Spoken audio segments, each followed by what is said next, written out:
Hi guys, welcome to my YouTube channel last Rajeev में स्वागत है। आज हम लोग बात करेंगे भारतीय साक्ष्य अधिनियम 1872 की धारा 24 में जो कन्फेशन है, हिंदी में कहते हैं संस्कृति।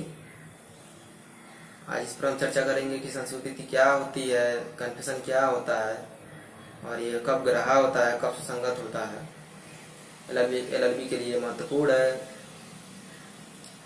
हमेशा ये एग्जाम में पूछता है।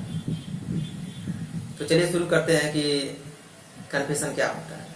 सबसे पहले हम ये जानते हैं कि संस्कृति जो है वो भारतीय साक्ष्य अधिनियम में कहीं पर भी परिभाषित नहीं किया गया है। एविडेंस में कहीं इसका डिफाइन नहीं किया गया है। अंग्रेजी विधि में इसको बताया गया है कि उसे ही स्वीकार करना जिसका तात्पर्य है अपराध की स्वीकृति, उसे ही स्वीकार करना है जो अपराध की स्वीकार करता है। अंग्रेजी विधि में बताया गया है। स्टीफन महोदय के अनुसार बताया गया है कि संस्कृति ऐसी स्वीकृति है जो अपराध के अभिव्यक्त द्वारा किसी भी समय की जाती है, या तो अपराध को पूरी तरह से स्वीकार करता है या तो जिससे अपराध का गठन होता है। ये स्टीफन महोदय बताते हैं कि पूरी तरह से अपराध को स्वीकार करना या जिससे अपराध का गठन होता है उसे बताना। जैसे मैंने कोई अपराध किया, मैंने कोई हत्या किया, मैंने कोई चोरी किया, मैंने कोई डकैती किया, मैंने कोई लूट किया, छिनैती किया, कोई षड्यंत्र रचा आदि, तो मैं पूरी तरह से अगर मैं स्वीकार करता हूँ अपराध का, जो भी अपराध है उसको स्वीकार करता हूँ, तो वही कन्फेशन होता है। ठीक है। धारा 24 में ये बताया गया है कि उत्प्रेरणा, धमकी, वचन द्वारा कराई गई किसी संस्कृति डांडी कार्रवाई में कब विसंगत होती है।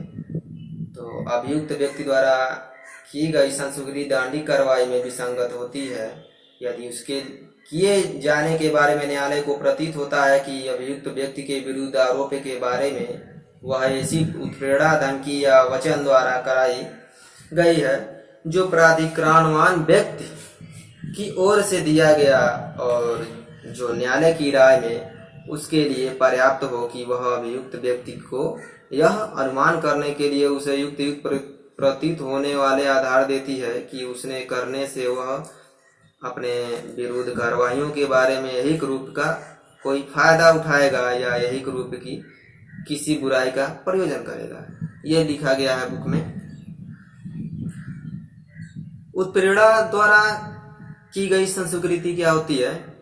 पहला है कि संस्कृति उत्प्रेरणा, धमकी या वचन द्वारा प्राप्त की गई हो। दूसरा है ऐसी धमकी आदि प्राधिकरणवान व्यक्ति की ओर से दी गई हो। तीसरा है यह उसके विरुद्ध आरोप के बारे में हो। और चौथा है उसे यह प्रतीत हो कि संस्कृति से उसे यही रूप का फायदा होगा या किसी बुराई का अपवर्जन होगा, किसी बुराई से बचने के लिए होगा।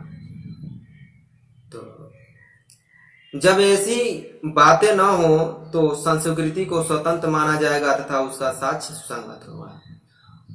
जहां पर उत्प्रेरणा, धमकी, वचन प्राधिकरण व्यक्ति द्वारा अगर ली गई संस्कृति है वहां पर सुसंगत नहीं माना जाएगा, कन्फेशन नहीं माना जाएगा, ग्राह्य नहीं माना जाएगा। अगर ये बातें ना होती हैं तो वहां पे ग्राह्य मानी जाएगी।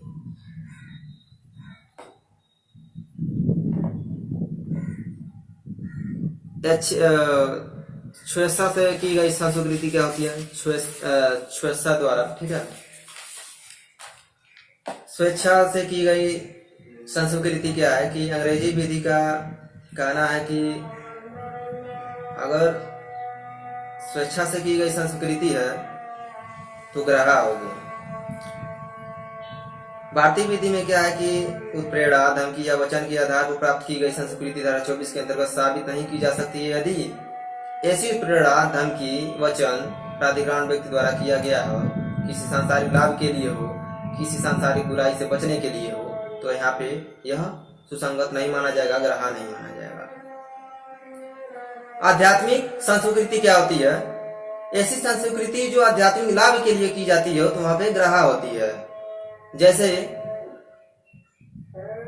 कोई अभियुक्त है और उसे ये कहा जा रहा है कि ईश्वर के नाम से तुम सच बता दो तो तुम्हें जन्नत नसीब होगा, स्वर्ग नसीब होगा, और उसके कारण वो अगर अपराध की संस्वीकृति कर लेता है, कन्फेशन दे देता है, तो ऐसी संस्कृति ग्रहा होगी। पश्चाताप में की गई संस्कृति, इसमें एक केस था साहू बनाम उत्तर प्रदेश। इसमें अभियुक्त ने रास्ते में बड़बड़ाते हुए जा रहा है कि मैंने उस सुंदर कन्या को जान से मार दिया, रोज रोज का जो खिचखिच था उससे मैं छुटकारा पा लिया, भगवान मुझे माफ करो। यहाँ पे सुसंग जो कन्फेशन है ग्रहा हो गया। क्या मंदिर में की गई संस्कृति ग्रहा होती है? तो मंदिर में की गई संस्कृति, मंदिर में किया गया कन्फेशन ग्रहा होती है, सुसंगत होती है। एक केस था भागीरथी बनाम मध्य प्रदेश। इसमें इस मामले में क्या हुआ था कि अभियुक्त को शंकर जी की मंदिर में जहाँ पे उनकी मूर्त थी वो पकड़वा कर उसे कहलवाया गया कि जो अपराध है कबूल करो। अभियुक्त द्वारा कहा गया कि मैं यह अपराध कबूल करता हूँ, भगवान मुझे माफ करो, और उसके द्वारा की गई संस्कृति ग्रहा होगी। तो धार्मिक लाभ के लिए अगर हो रहा है, धार्मिक कार्य के लिए हो रहा है, तो वहां पे सुसंगत जो होती है ग्रहा होती है। लेकिन अगर यही धार्मिक लाभ से अगर हटके हो रहा है तो वहां पे सुसंगत नहीं होती है। आगे मैं बताऊंगा।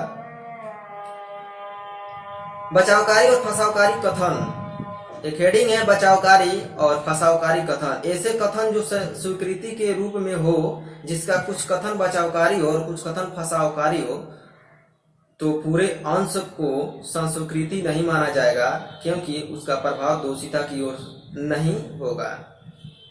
एक केस था पगला नारायण स्वामी वर्सेस इम्परर, जो धारा 32 में मृत्युकालीन कथन डायरेक्ट डिक्लेरेशन में हम पढ़ चुके हैं, बताए हैं। इसमें यह था कि लॉर्ड एटिकन ने कहा कि संस्कृति ऐसी होनी चाहिए जिससे या तो अपराध को दोषितापूर्ण रूप से स्वीकार कर लिया गया हो, या कम से कम अपराध के संबंधित करीब करीब सभी तथ्य स्वीकार कर लिए गए हों। किसी एक ऐसे तथ्य को स्वीकार करना जो गंभीर रूप से और चाहे निश्चयात्मक रूप से अपराध को फांसने वाला हो, वह इतने से ही संस्कृति नहीं हो जाता। जैसे कहने का मतलब क्या है कि किसी व्यक्ति का यह कहना कि वह उस चाकू या जो बंदूक है, रिवॉल्वर है, वो स्वामी है और वह उसके कब्जे में भी है जिससे कि हत्या की गई है, ठीक है, संस्कृति नहीं है। इसमें ये कह रहा है कि कोई व्यक्ति है, उसका कहना है कि चाकू या रिवॉल्वर जिससे हत्या की गई है, वह दोनों चीज जो दोनों अपराध की, जो चाकू और रिवॉल्वर उसके कब्जे में है, जिससे हत्या की गई है, वो संस्कृति नहीं है।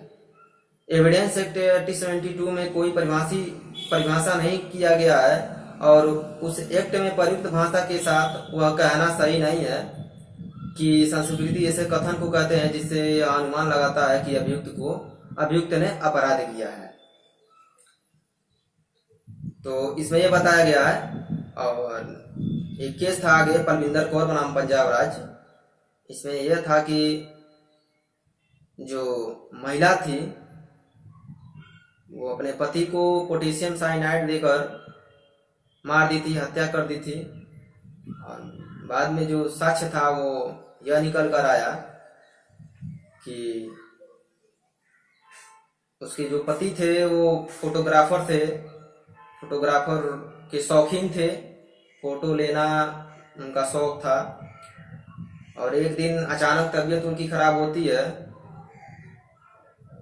और उनके पत्नी द्वारा दवा लाके अलमारी में रखती है, जहाँ पर फोटोग्राफर के कुछ जो रासायनिक तत्व थे वहाँ पे उस अलमारी में रखे हुए थे। वहाँ पे जाके दवाई रखी गई थी, जहाँ पे वो अलमारी में पोटेशियम साइनाइड रखा हुआ था। यहाँ पे तबीयत खराब होती है तो वहाँ पे जाके ये महिला जो है दवा रख देती है। जिससे क्या है कि दवा ना खाकर पोटेशियम साइनाइड खा लेते हैं और वो मर जाते हैं। ठीक है, तो मैंने यहाँ पे न्यायालय ने जो महिला द्वारा ये स्टेटमेंट कहा गया दिया गया, यहाँ पर न्यायालय ने इस कथन को संस्कृति नहीं माना गया। ठीक है, एक केस है उड़ीसा राज्य बनाम निरुपा। अभियुक्ता ने कहा कि मैंने मृतक को चाकू घोंप दिया जब उसने मेरा बलात्कार करने का प्रयत्न किया। अभियुक्ता का यह कथन संस्कृति नहीं माना गया क्योंकि ऐसा कथन संपूर्ण प्रभाव का बचावकारी था, न कि दोषिताकारी। एक केस और आगे आया कि शंकर बनाम तमिलनाडु राज्य, साउथ का केस है। इसमें बताया गया कि पकला नारायण स्वामी के मामले में जो निष्कर्ष दिए गए थे वही मान्य है। जब संपूर्ण कथन का प्रभाव दोषिता की ओर हो तो वह संस्कृति है, अन्यथा वह संस्कृति नहीं है। इस केस से जो उड़ीसा राज्य बनाम निरुपा है, इस केस से यही निकल के आया कि जो महिला थी जिसके साथ बलात्कार होने वाला था, उससे पहले वो चाकू घोंप दी थी, तो पूरी तरह से वो बचावकारी था, न कि दोषिताकारी था। संस्कृति नहीं माना गया। और शंकर बनाम तमिलनाडु राज्य में जो इसमें स्टेटमेंट ये दिया गया था कि जो पकला नारायण स्वामी का निष्कर्ष दिया गया था वह संपूर्ण कथन का प्रभाव दोषिता की ओर हो तो संस्कृति है या अन्यथा संस्कृति नहीं है। इसमें यही बताया गया। आगे बताता है कि उत्प्रेरणा से की गई संस्कृति क्या मान होती है या नहीं होती है। तो उत्प्रेरणा इससे तात्पर्य है कि अभियुक्त को ऐसे वचनों द्वारा या प्रश्नों द्वारा प्रभावित किया जाए कि वह संस्कृति करने के लिए तत्पर हो जाए, खड़ा हो जाए। जैसे अभियुक्त को कहा जाता है कि हमें तो सब मालूम है, बता दोगे तो अच्छा ही रहेगा तुम्हारे लिए। अभियुक्त को यह काल्पनिक फोटोग्राफ दिखाकर या चित्रित दिखाकर इसे कहा जाता है कि मेरे पास ये प्रमाण है, अगर तुम अपने मुख द्वारा कहते हो तो तुम्हारे लिए अच्छा रहेगा। और इस प्रभाव में आकर अगर संस्कृति करता है तो संस्कृति नहीं माना जाता है, यह प्रेरणा है। दूसरा है कि धमकी, किसी बल प्रयोग का भय दिखाना या नुकसान किए जाने का भय दिखाना, डराना, धमकाना, ये धमकी की श्रेणी में आता है। जैसे कोई अभियुक्त है, उससे यह कहा जाता है कि तुम अपना अपराध कबूल कर लो, अगर नहीं करते हो तो तुम्हारी पिटाई रात भर करेंगे और इतनी पिटाई करेंगे कि तुम चल नहीं पाओगे। अगर ऐसे प्रभाव में आकर अगर अभियुक्त स्टेटमेंट देता है, संस्कृति करता है, कन्फेशन करता है, तो यहाँ पे ग्राह्य नहीं माना जाएगा और सुसंगत नहीं माना जाएगा। वचन का तात्पर्य प्रलोभनकारी वादे से है। यदि अभियुक्त को यह वचन दिया जाता है कि तुम अपना जुर्म या तुम अपना अपराध कबूल कर लो तो तुमको न्यायालय से हम छुड़वा देंगे, तुम्हारी सजा कम करा देंगे। अगर इस प्रभाव कारण में आकर एक्यूज्ड कन्फेशन करता है तो यहाँ पर भी यह कन्फेशन मान्य नहीं होगी, ग्राह्य नहीं होगी, सुसंगत। प्राधिकारवान व्यक्ति द्वारा अगर स्टेटमेंट लिया जाता है तो यहाँ पर भी यह स्टेटमेंट कन्फेशन जो है मान्य नहीं होती है। प्राधिकारवान व्यक्ति कौन कौन होते हैं ये हम जान रहे हैं। तो पुलिस अधिकारी, हॉस्टल का वार्डन, संरक्षण गृह का अधिकारी, ऑफिस का बॉस या हैसियत वाला कोई पदाधिकारी, ये होते हैं प्राधिकरण व्यक्ति। इसमें एक केस आया आर बनाम गिब्बंस।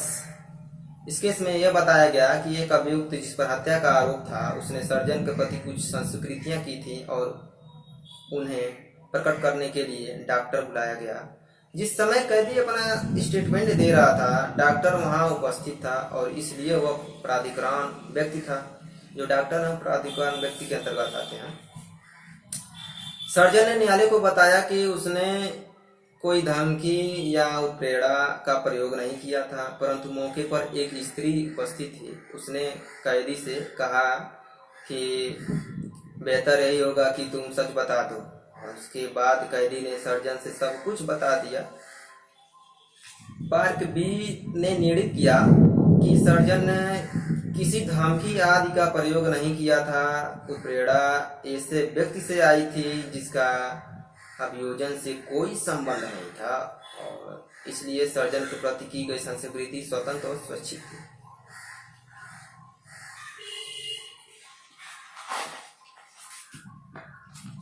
आगे था कि वापस ली गई संस्कृति, मुकरी हुई संस्कृति। वापस ली गई संस्कृति, मुकरी हुई संस्कृति से क्या मतलब है?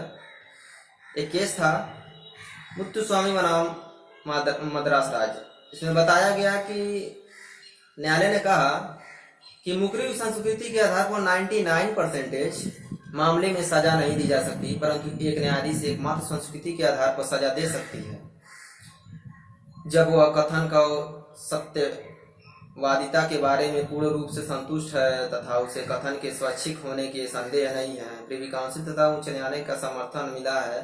सर्वोच्च न्यायालय का विचार है कि कौशल और सावधानी के आधार पर वापस ली गई संस्कृति को दोषपूर्ण या दोष सिद्धि का एकमात्र आधार नहीं बनाया जा सकता। एक केस आया सरवन सिंह बनाम पंजाब राज्य। इसमें यह बताया गया कि जहां रक्त रंजित चादर हो, बनियान हो, गंदे कपड़े हो, अगर घटना स्थल पे मिलते हैं तो वहां पर संस्कृति जो कन्फेशन वापस ली गई है, वहां पर वापस लिए जाने के बाद भी न्यायालय दंड दे सकता है। कहने का मतलब यह है कि अगर किसी घटना स्थल पर ऐसी कोई चीज मिलती है जिससे यह सिद्ध हो जाता है कि जो घटना हुआ है वो इस कारण हुआ है और इस व्यक्ति के द्वारा हुआ है, तो वहां पे क्या होगा, जो वापस ली गई या मुकरी गई संस्कृति है, कन्फेशन है, वहां पर न्यायालय दंड दे सकता है। यही बात करता है। तो 24 में हम लोग पढ़े हैं कि कन्फेशन क्या होता है, कन्फेशन कहाँ डिफाइन किया गया है, कब कन्फेशन सुसंगत होगी, रिलेवेंट होगा, कब नहीं होगा, धार्मिक मामलों में कब होगा, कब नहीं होगा, वैसे कब होगा। तो ये सारी चीजें हम आज कन्फेशन में पढ़े हैं। उम्मीद है कि आप लोग को समझ में आया होगा। अगर समझ में आया होगा तो हमारे YouTube channel law study Rajeev जो चैनल है उस पर सब्सक्राइब, लाइक और कमेंट कीजिएगा। कुछ भी अगर मैं गलत बोलता हूँ तो भी अगर आपको समझ में ना आए या मैं कुछ गलत वर्ड बोला हूँ तो कमेंट बॉक्स में कमेंट कीजिए, ज़रूर शेयर कीजिए। Thank you for watching.